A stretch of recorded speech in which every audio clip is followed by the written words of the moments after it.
सरकार से सब्सिडी पर जमीन हासिल करके बनने वाले निजी अस्पतालों पर सुप्रीम कोर्ट ने तीखी टिप्पणी की है। अदालत ने कहा कि ये अस्पताल सब्सिडी पर जमीन लेकर इमारत बना लेते हैं, लेकिन फिर गरीब तबके के लिए बेड रिजर्व करने के वादे पर अमल नहीं करते। जस्टिस सुधांशु धूलिया और जस्टिस प्रसन्ना बी वाराले ने नेत्र रोगों के इलाज के लिए पूरे देश में एक समान दर तय किए जाने को चुनौती देने वाली अर्जी पर यह बात कही।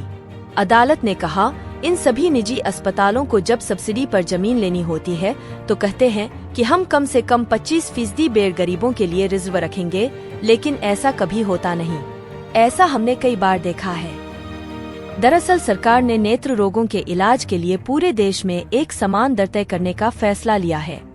ऑल इंडिया ऑप्थेल्मोलॉजिकल सोसाइटी की ओर से अदालत में याचिका दाखिल की गई है, जिसमें कहा गया है कि स्पेशलिस्ट्स के रेट एक समान नहीं हो सकते।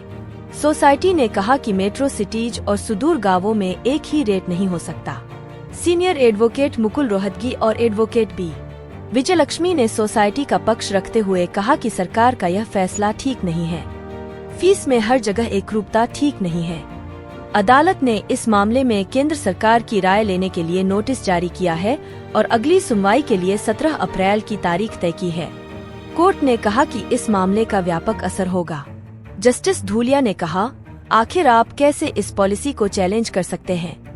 उदाहरण के तौर पर पूर्वोत्तर में स्वास्थ्य सेवाओं की दरें कम हैं और यदि इस नियम को खत्म किया गया तो फिर इस पर असर होगा।